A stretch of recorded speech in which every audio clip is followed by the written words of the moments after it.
So I'd like to introduce you to a.lawrence, if you can give us a wave.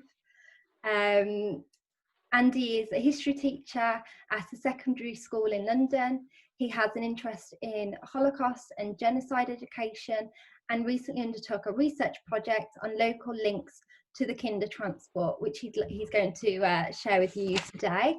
Does that work? Is that okay? Perfect. Yeah, thank you.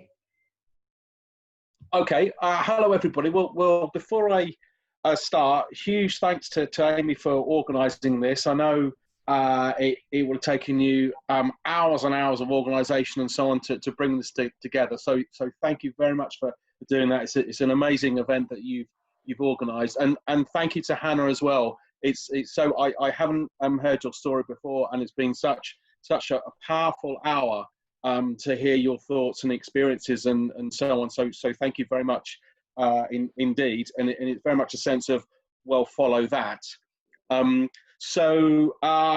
Just to introduce myself, I'm Andy. I'm a history teacher. I'm a history teacher at an all-boys secondary school in southwest London, at a place, well, near to a place called Twickenham, which is in our country is famous for having the national rugby stadium there. And if you forget everything that I'm going to say in the next few minutes, and I wouldn't blame you, the one thing that I'd like you to think about and to perhaps take heart from is the fact that the young people that I work with, the pupils, the students at my school, when they learn about experiences such as Hanna's and other survivors and so on, they are really interested, they're fascinated, they want to know more, and crucially, they're almost sort of driven, if you like, to want to do something about it. And I'll explain a little bit in my remarks coming up as to what they do. So young people, worries that young people aren't interested anymore or anything like, I don't think that's true. And actually, through teaching about the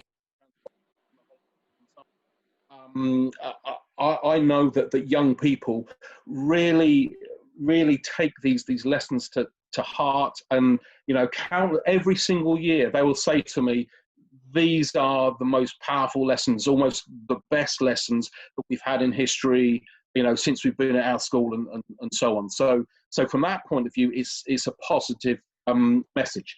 So to cut a long story short, what I'd just like to talk to you briefly about is a project, is some research that some of my pupils have been working on for the last, 8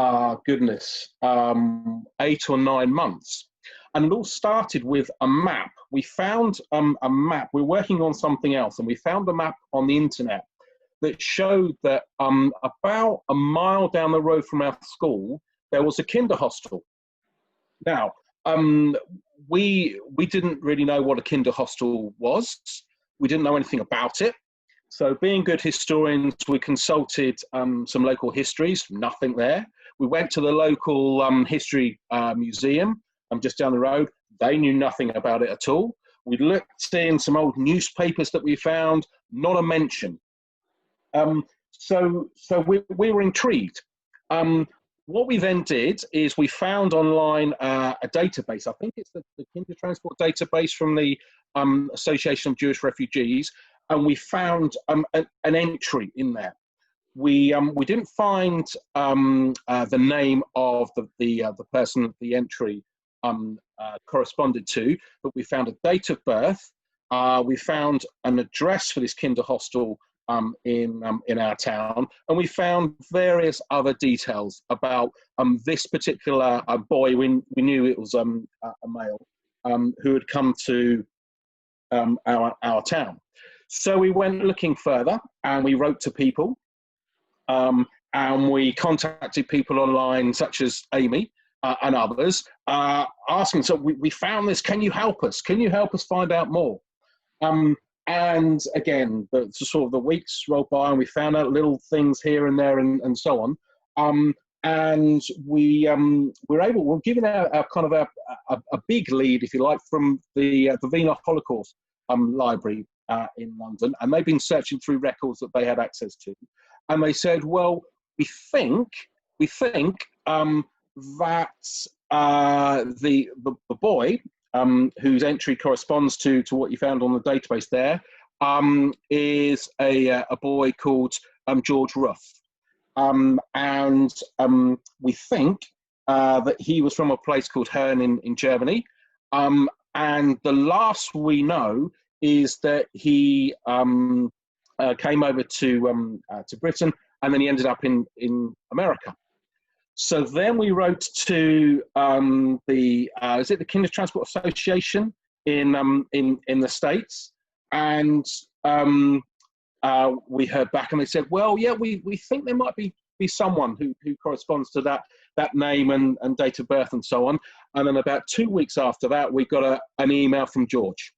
And George was obviously still alive. He's in Maryland. And then he told us his story, basically, which was amazing. And the weird thing was, but the brilliant thing was, that when he came over to Twickenham to the Kindertransport, he went to the same primary school, which is, so if you're not familiar with the British system, that's for children, aged 5 to 11. He went to the same primary school as some of the boys who are working on our little research project. So from finding George, he sent us a photograph. We showed him and 9 other boys who are at the kinder hostel. So what we then did, and what we're still doing actually, is we tried to find what happened to these other boys. And so far, and in fact, it's been lovely. I got an email today from, and this has been a result of our research, from I think it's 8 sons and daughters of the boys. Unfortunately, none of them are still with us, who are in that kinder hostel. So I won't go into the whole minutiae of what the boys did in the research project, but they've been working in their lunch hours. It hasn't been in lessons. It's been a kind of an extracurricular thing, and after school, and they've written a little booklet, and they've given assemblies, and they gave a talk at the our school's Holocaust Memorial Day event, and so on. They sent a copy of their booklet to the Wiener Holocaust Library. It's been a really enlivening and hopeful and positive experience for me as a teacher. I know that George over in the States has found it very, very positive, and the fact that he's now in touch with the sons and the daughters of some of the boys who were his family for 5-6 years in London.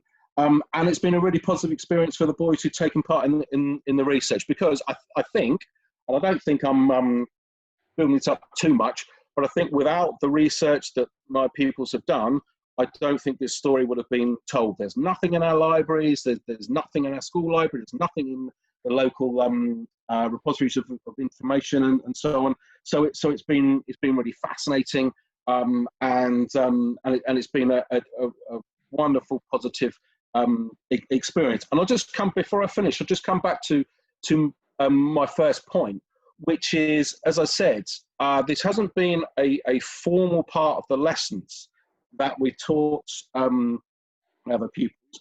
It was simply, oh, this looks quite interesting. Who wants to have a go, see if we can find out more about this kinder hostel?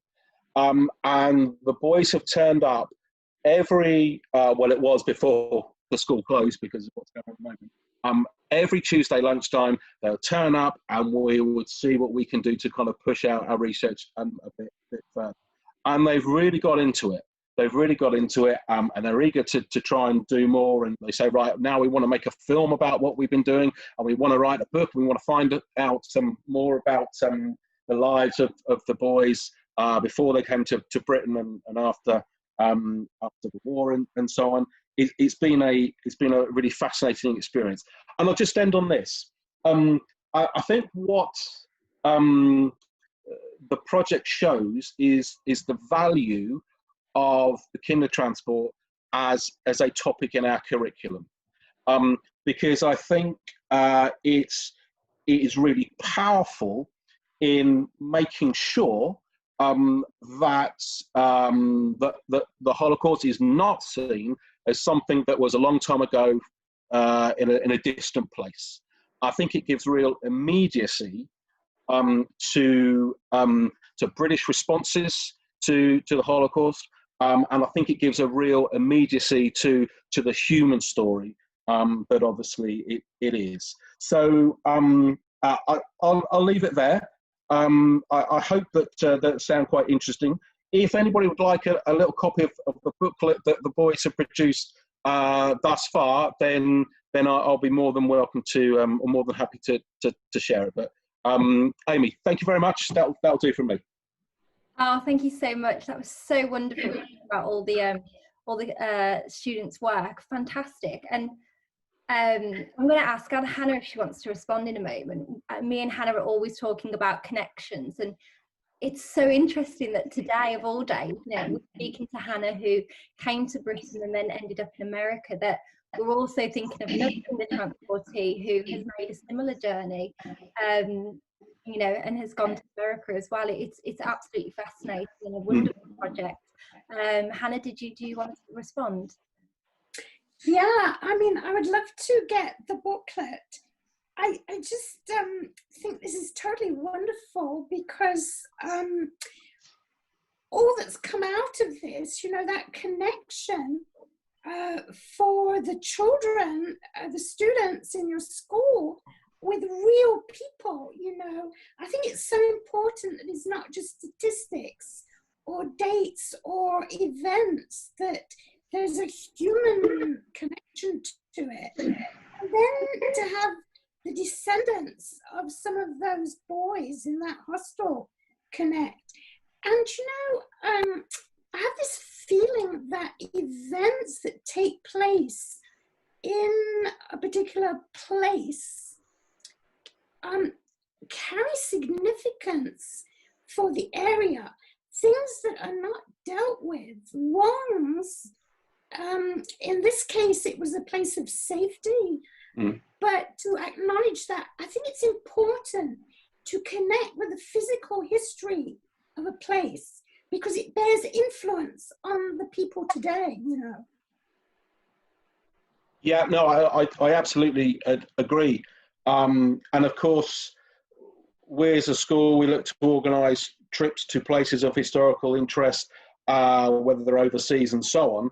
But for this particular place to be in a street where lots of these boys will walk past the kinder hostel every day, and for some of the boys, George, who we found to have gone to the same primary school as some of these boys, that I absolutely agree makes it all the more powerful and poignant, I think. Yeah.